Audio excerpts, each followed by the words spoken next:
heart was moved with pity for them, for they were like sheep without a shepherd. There's a lot of imagery in our Gospels, even in the Hebrew literature, about us as a flock of sheep and God as shepherd, or God sending shepherds for us as sheep. And it's a rich imagery that we regularly find ourselves considering. And I wanted to think a little bit today about kind of the reality of this style of leadership.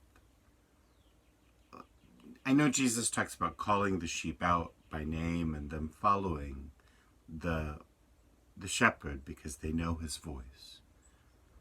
But when a shepherd guides the flock, he doesn't walk in front of them. He has more work to do than that, right? The shepherd doesn't have the luxury of just kind of walking where he's hoping the sheep will follow with his eyes fixed on the horizon and his heart made pure by his gaze forward, and hopefully some of the sheep manage to go where he goes. No, the shepherd walks behind the sheep, and the shepherd has his eyes, yes, on the horizon, but also on the sheep, and also on the ground, because the sheep poop a lot, right? To be indiscreet in my expression.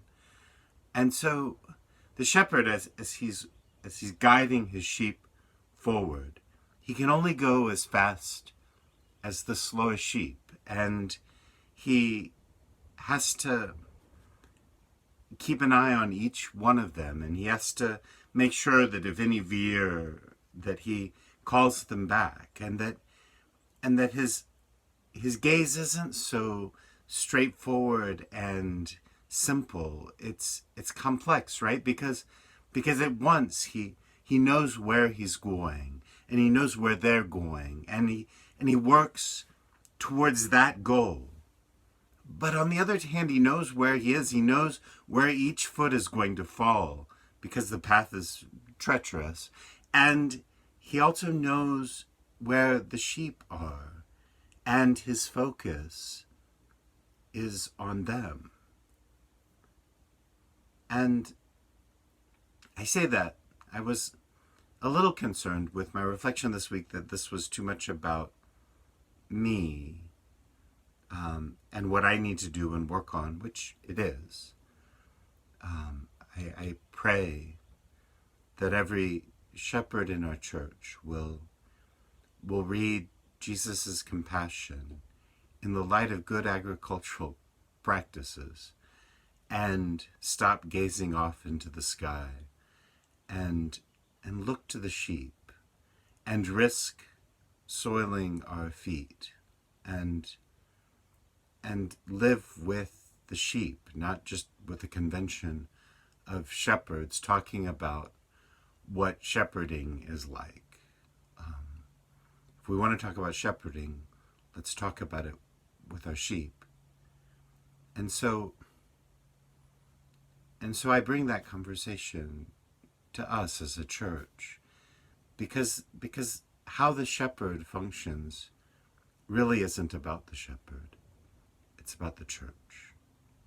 And for us as a church, not for the church, but for us as a church, especially as a parish set apart by Archbishop, to recognize what it means to be set apart.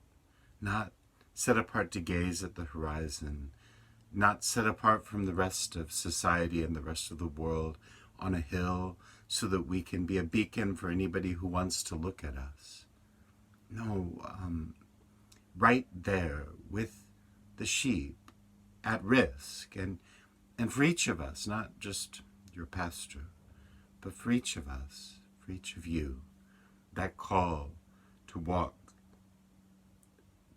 with your eyes fixed also on the horizon, on on our destination, on heaven, on our God, but not so fixed as to look over the heads of the sheep.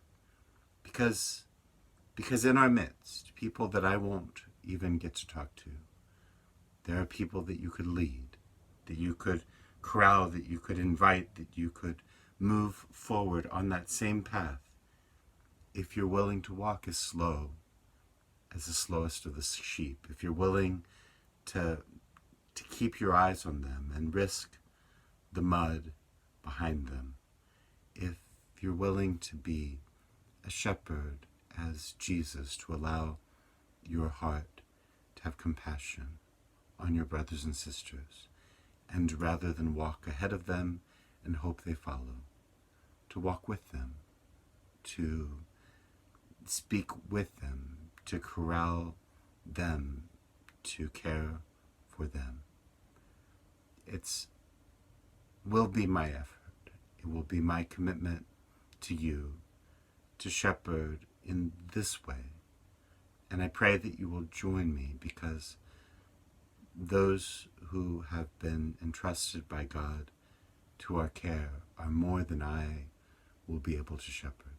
And I invite you to join in that work of the Good Shepherd, in that compassion of the Good Shepherd that recognizes the sheep and works to corral and guide and lead them, that works with them rather than ahead of them.